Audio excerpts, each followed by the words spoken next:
Hello students, inductor में stored energy के ऊपर बेस्ड एक क्वेश्चन अभी सॉल्व करेंगे। ये क्वेश्चन पूछा गया है जेई 2021 के एग्जाम में। तो आइए सबसे पहले एक नज़र क्वेश्चन के स्टेटमेंट पे डालते हैं। Question is saying the time taken for the magnetic energy to reach 25% of its maximum value.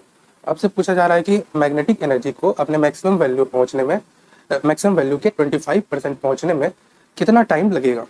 Then it is saying when a solenoid of resistance R, inductance L is connected to the battery is।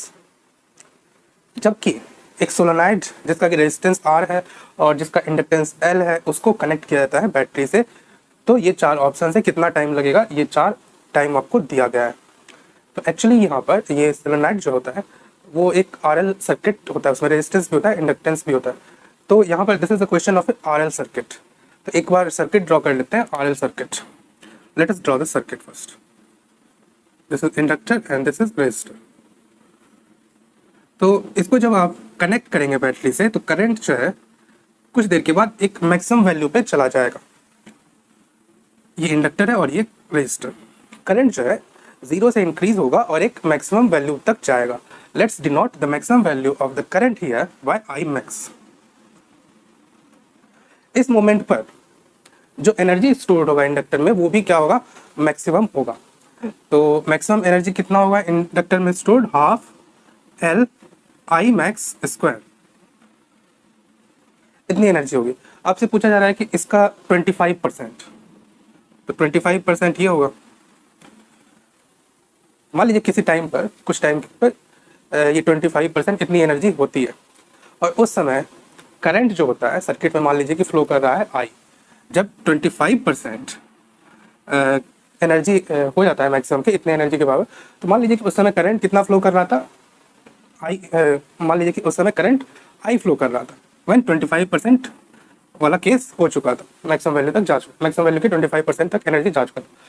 तो जब I current flow कर रहा था तो energy stored in inductor कितना होगा, half L I square.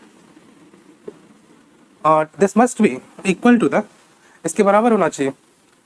यहाँ से आप स्मॉल आई का मैक्सिमम आई मैक्स के साथ रिलेशन निकाल लीजिए।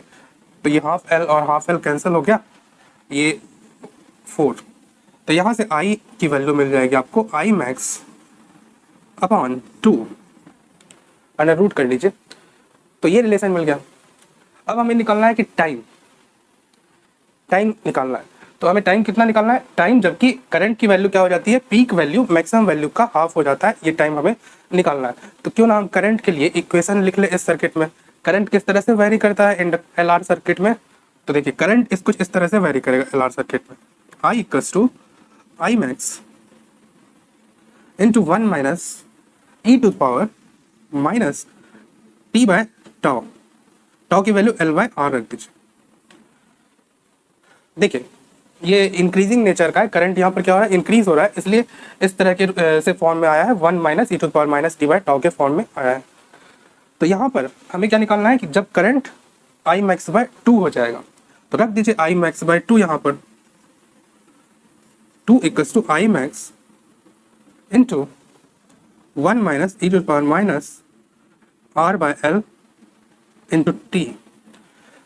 देखिए यहाँ से I मैक्स कैंसिल हो जाएगा, I मैक्स कैंसिल हो जाएगा।